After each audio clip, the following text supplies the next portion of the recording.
Om Shri Sai Ram, Ram Katha Raswahini by Bhagwan Shri Satya Sai Baba, Chapter 32, Ending the Play. Janaki was amazed at the sight of the Vanaras and others as well as the way in which they were decorated and dressed up. Just then, Valmiki the sage reached the place, evidently overcome with anxiety. He described all that had happened before Sita. He loosened the bonds on Hanuman, Jambavan and others and bewailed, "Boys, what is this you have done? You have come here after falling to the ground. Rama, Lakshmana, Bharata and Shatrughna." Sita was shocked at this. She said, "Alas, dear children, on account of you, that dynasty itself has been tarnished. Don't delay further. Prepare for my sati, that I may ascend the same. I cannot live hereafter." Sita pleaded for quick action. The sage Valmiki consoled her and imparted some courage. Then he went with Kush and Love to the battlefield, and he was amazed at what he saw there. He recognized the chariot and the horses of Rama, and finding Rama fell at his feet. Rama rose in a trice and sat up. Kush and Love were standing opposite to him. Valmiki addressed Rama thus, "Lord, my life has attained fulfillment. Oh, how blessed am I!" Then he described how Lakshmana had left Sita alone in the forest and how Sita lived in his hermitage where Kush and Love were born. He said, "Lord, Kush and Love are your sons. May the five elements be my witnesses. I declare that Kush and Love are your sons." Hearing these words, Rama embraced the boys and stroked their heads. Through the grace of Rama, the fallen Vanaras and warriors rose alive. Lakshmana, Bharata and Shatrughna caressed and fondled the boys. Lakshmana hurried to where Sita was, for Rama directed him to find out from her what she proposed to do about her vow. Nearing her, Lakshmana fell at her feet. Sita was desirous of fulfilling the vow. If that was the wish of Rama, so she accompanied Lakshmana to the presence of Rama. Seeing the group, she made this pronouncement as the truth: "O gods of five elements, I have not dwelt even in my dream on anyone other than Rama in mind, speech, body or deed. O Mother, Goddess Earth, take me into yourself." Immediately the earth sundered where she stood with a great rumbling, and from the trench so formed there arose a divine lion throne with the goddess Earth seated therein. As she came to the surface, she held out her hand, and lifting Janaki from the ground, she blessed her thus: "O Janaki, from birth until today, no day passed without your sorrowing therein. You stream tears always. Come in my home, be happy." The next second, they were both out of sight. Her glory spread over the three worlds. This was clearly seen by Lakshmana and others. They shed tears. Rama acted the role of a saddened person. He thought within himself, "Janaki has gone in consonance with the inclinations of my mind. She was always moving in accordance with the plans I had in mind. Now we should also proceed to our Vaikuntha residence." But to others he appeared sad and grieving a little. Soon he left for the capital city with his brothers and sons. He performed the concluding rites of the yaga as planned. He gave away in charity the 16 prescribed gifts in quantities that were beyond description. Rama honored Emperor Janaka as befitted his status and took the sons to his presence.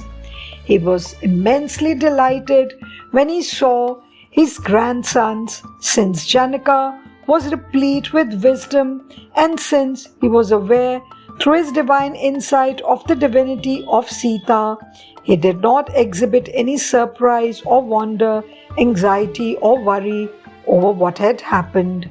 His mind was unaffected because he knew that what had to happen had happened.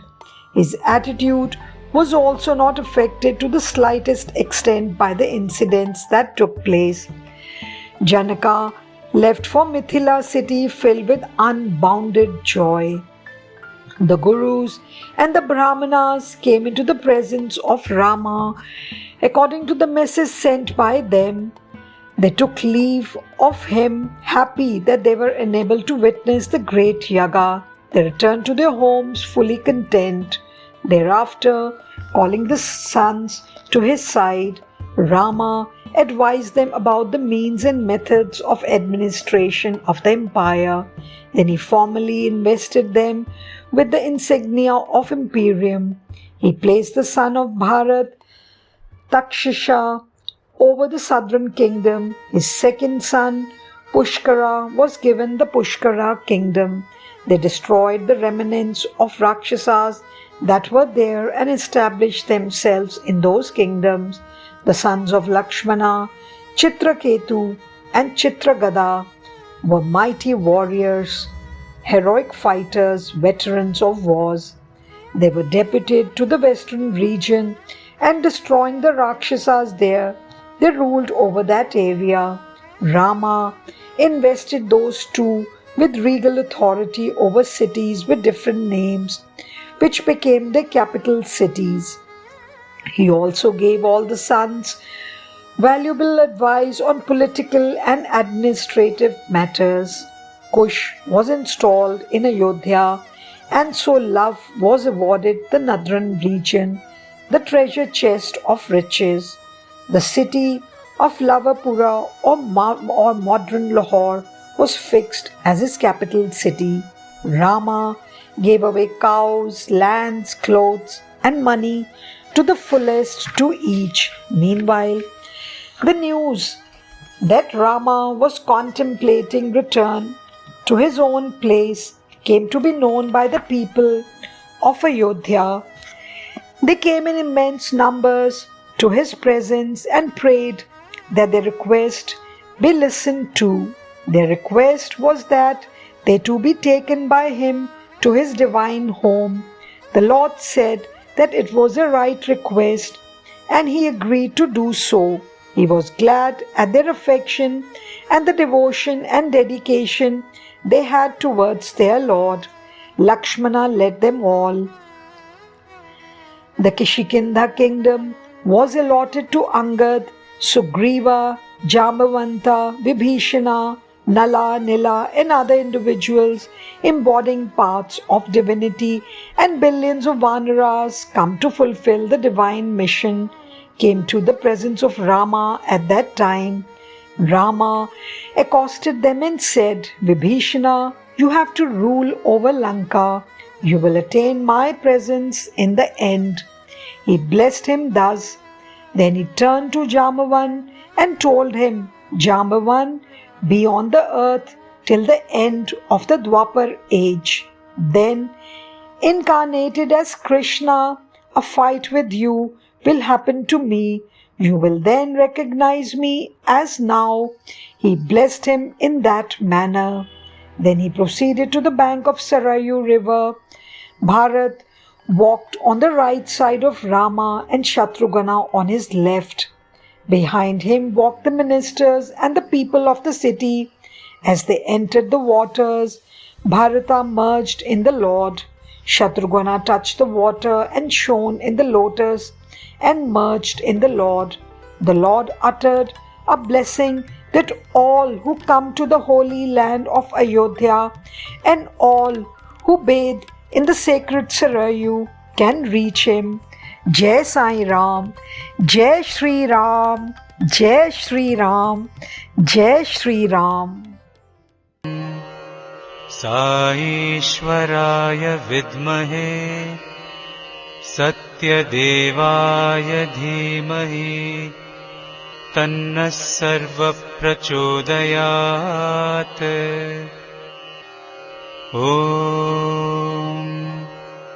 साईश्वराय विद्महे सत्यदेवाय धीमहि तन्नः सर्वप्रचोदयात्। ॐ साईश्वराय विद्महे सत्यदेवाय धीमहि तन्नः सर्वप्रचोदयात्। ॐ